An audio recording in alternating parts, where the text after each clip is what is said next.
Hi, this is Dr. Mark Pietropaoli again, and we're going to do a little bit more education and talking about telehealth visits. Today I have our Director of Rehabilitation and Physical Therapy, Dr. Carl Calabrese, who's with me. He's not just an awesome physical therapist, he's actually a patient today. So he's had a lot of experience doing these telehealth video visits for physical therapy as well. So we're going to kind of combine this real visit and also give some advice to patients who are going to be having a telehealth visit. So one of the first things is you want to make sure that you have a really good Wi-Fi connection. You're in a room that has a good Wi-Fi connection. That helps a lot, obviously. A lot of people are using their phones. Some people are using laptops, iPads. Really, it doesn't matter from what I've found. I'll let Carl chime in as well. But I think what does matter is if we're going to be looking at you for a shoulder or your back or a knee, we're going to need the camera, i.e. the phone, the laptop, the iPad, far enough away so that we can get a perspective and see you. A lot of times when a patient connects, they have the phone right up to their face. That's great. We can get their history. It's good to make eye contact, but we still need to have a setup where we can actually see and examine the patient. And you'll see from this visit that there's a lot we can do on physical exam with the patient's help for us to figure things out. So that's one thing. Another thing I found is that you have to have a good browser. Sometimes the browser is not all that compatible. So we found that Google Chrome and Firefox tend to work best. How about you, Carl? Yeah, that's what most of the patients I've advised to use is Firefox and Google Chrome as well. So that making sure you get strong Wi-Fi connection, obviously, like you said, is super important. So that's important. Also, if we're going to be seeing you for a shoulder, women, we'd like you to wear a tank top so we can actually look at the shoulder. We can see if there's any atrophy, look at the skin, see if there's any swelling, things like that. Same thing, if we're going to be looking at you for your knee, I'd say the shoulder and the knee are the two most common things we see. So a knee, we'd want you in shorts, have your shoes and socks off, just like we would in the office. We obviously see just about everything, including backs, elbows, wrists, hips, ankles, feet, everything. So basically upper extremity, a tank top for women, and no shirt for men, if you don't mind.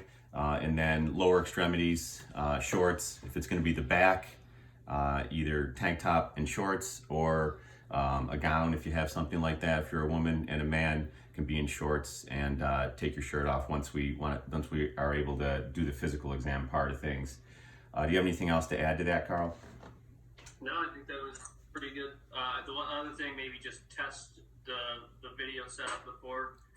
Like use your camera phone and take video of you in certain positions so you can know exactly the angle that you need for us to be able to best visualize. I think that's a great point. So do a little testing ahead of time. If you have someone, a family member who can help, I think that's even better because then they can film you, they can hold the camera, they can move it around. You don't have to prop it up. Propping it up works fine, you'll see here. But if you have someone who can help, we found that helps a lot too. They can film you. Another thing I'm just going to show on the screen, at least with our system, which is MedEnt, which is a great company out of Auburn, New York, Community Computer Services.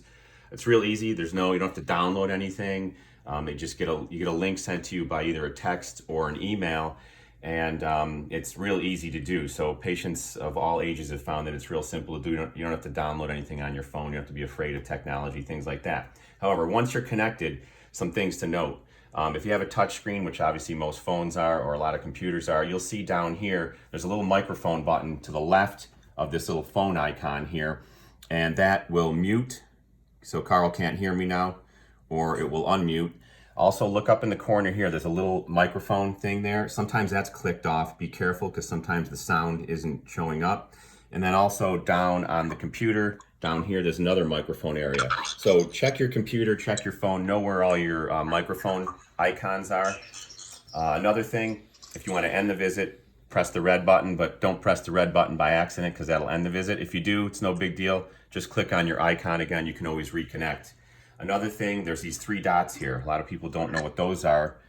So when you hit those, you can see there's a lot of different things here. You can go to HD if you want, but you can see this is not an HD video. It's still pretty good.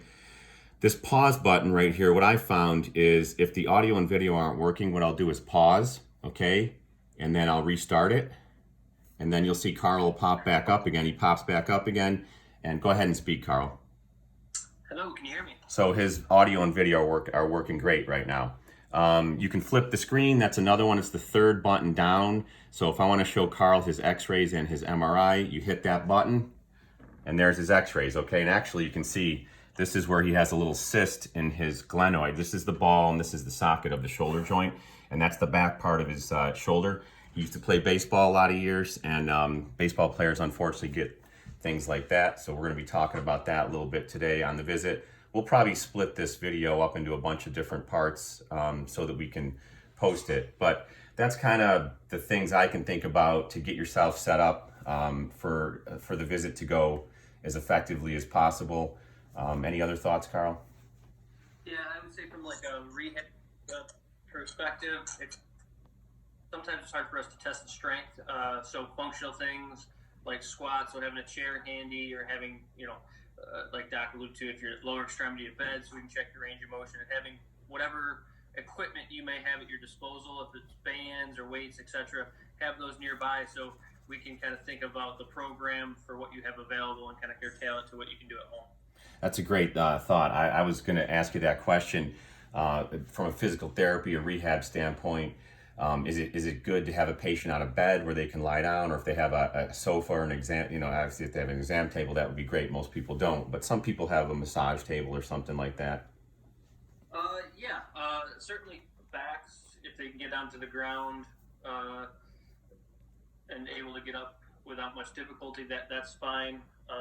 Like you said, just have to position the camera in a way that we can see your whole body. Upper extremity, some of the stuff we'll do is on your stomach, but we can always modify it if you have good kind of low back and hip mobility.